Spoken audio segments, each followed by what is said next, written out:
Welcome back. Episode 3 in a dark, tragic tale. I left you before after Lorena had come to stay for a while. Life had been full of laughs and amusement, but all things come to an end. Lorena left and headed back to Argentina, and I don't really know whatever became of her. I think we may have been in touch once or twice, but that was about it. And we settled back to our daily, weekly routine in Lima, which was going to work and doing what we did. In the case of Lucho, it was going to work, coming home from work, going to his room, shutting his door, and rolling a joint. And then another one. And I might see him a bit later on if he got something to eat, or I might not. And things pretty much went on like that for more than 6 months. I'm not sure how we slipped into that state of affairs, and I'm not sure what had provoked Lucho's sort of downward spiral. He seemed okay. He'd always been a very quiet kind of person who kept to himself most of the time, but things gradually declined until one day they came to a head. Spencer encountered Lucho in the lounge. He'd taken his drum kit apart and arranged it in a sort of piece by piece array on the floor, from smallest to largest or something like that. I can't remember, but there's a bit of me that thinks that perhaps he was tossing frisbees out our window into the courtyard. No, not tossing frisbees. Tossing CDs like frisbees. That's what I meant to say. Anyway, he was throwing something out the window. And when Spencer came into the lounge, he apparently had a broken bottle which he was brandishing and asking the fairly cryptic question, "What's the magic word?" and then following it up with, "Sorry, you lose the game, who's got the knife?" Well, I think anyone would find that a tad unsettling, and certainly Spencer did. So we went ASAP to school and spoke to people, sought advice. I mean, to be quite honest, what do you do under these circumstances? Not something that I'd ever really had to deal with before, and I don't think Spencer had. And help was at hand, and the right people went to the house, spoke to him. Apparently the magic word turned out to be Soda Stereo, which is the name of a band we all liked, an Argentinian band we all liked. He played kind of psychedelic pop rock. I don't know if that's the best description, but a great band. We saw them on sunnier days and sunnier times. And Lucho eventually went off to some sort of caring institute for what I suppose is loosely translated into English from Spanish, as it was told to me, as the cure of sleep. So he was interned for 8 months or so and treated, and it was all very shocking, shocking because it does make you ask questions. What was my part in all of this? Did I say something? Did I do something? How did all this happen? People say things perhaps they don't mean to say, to each other. But there's no escaping. It's a very disturbing business. And when Lucho finally left, that in itself was a little troubling because, he changed. He was fine, but it was kind of like you are seeing a person's image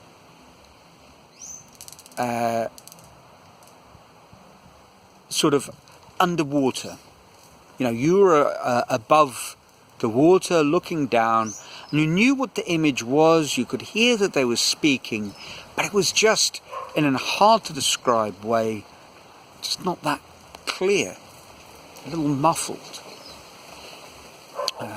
Now, something that I am immensely proud of is the way the school responded, because I think it's fair to say that most schools or institutions under those circumstances would cut the cords, cut their losses, say all the right things, but what they wouldn't do is give someone a second chance. But Newton College, much to its credit, did just that.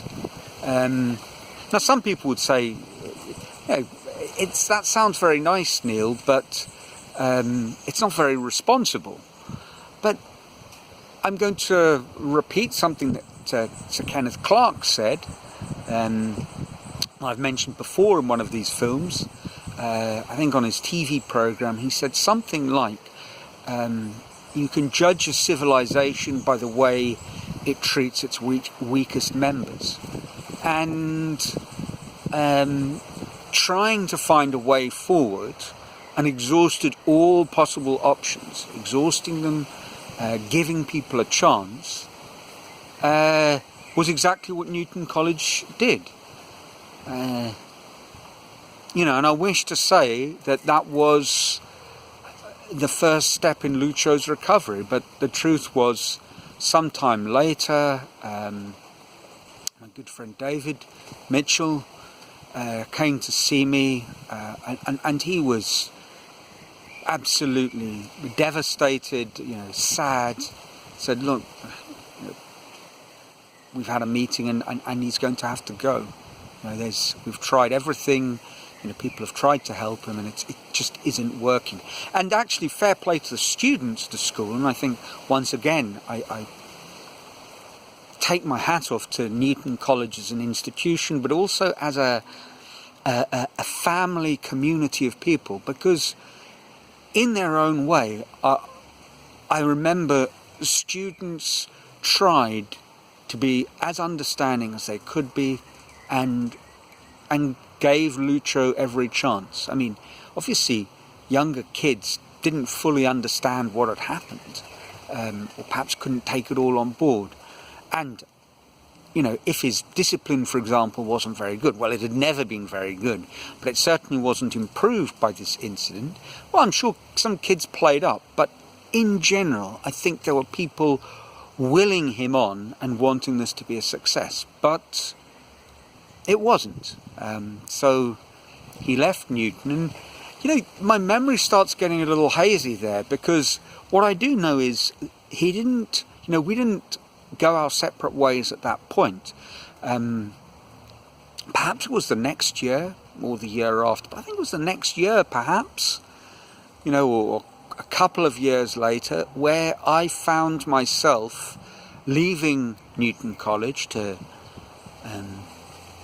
start my madcap venture that was the bar restaurant Heaven and Hell, which I set up with a few friends, and I've spoken about that before.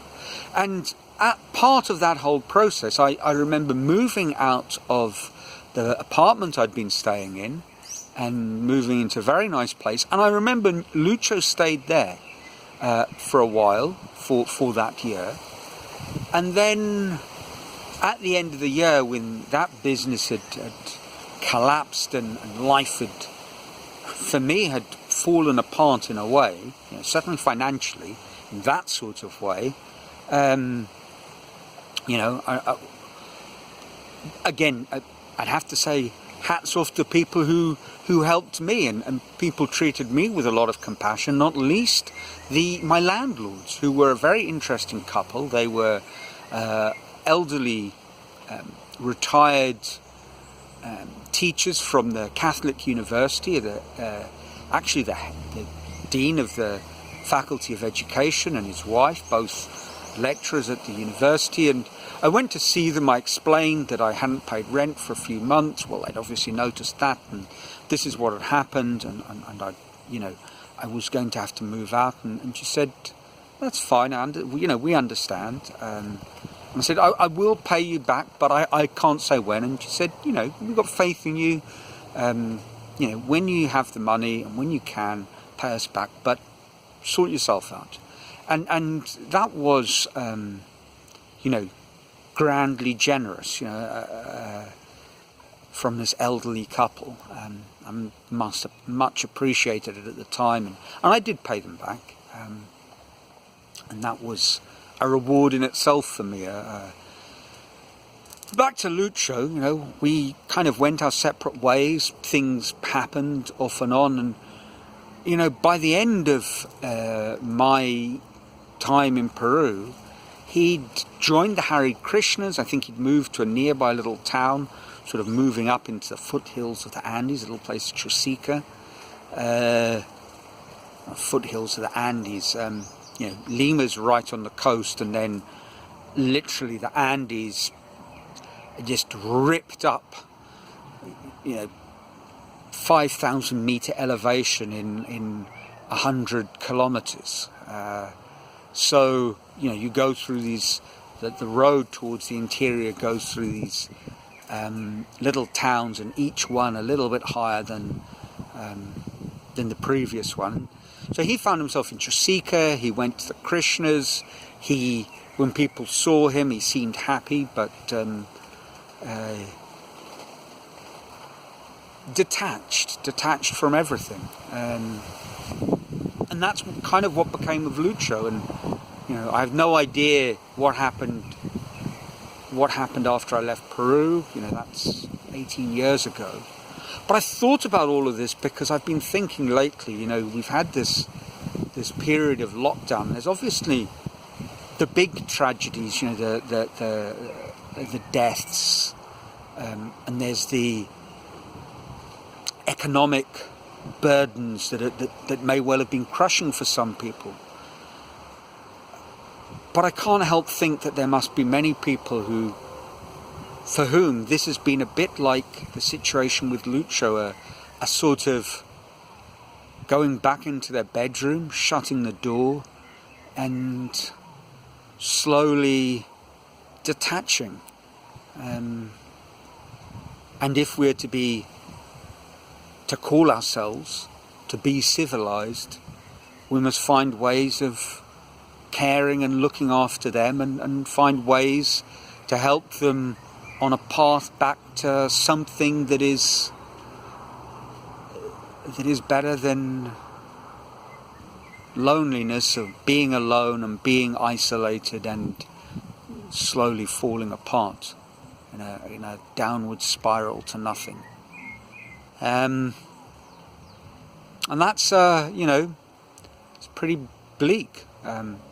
It has nothing to do with my life at the moment, and it's certainly nothing to do with the lives of people around me, because we live very much protected and isolated from all of that, although Rita, my wife, recently lost her godmother, so to COVID-related elderly godmother, contracted COVID-19, and that was that. But what about the silent millions? And and if we know someone like that, I think we need to help. So a bit of a darker tale this week. I'll brighten things up next week. I'm not sure how or about what. But until then, if you can help someone, be kind, and at the very least, be safe. Ciao.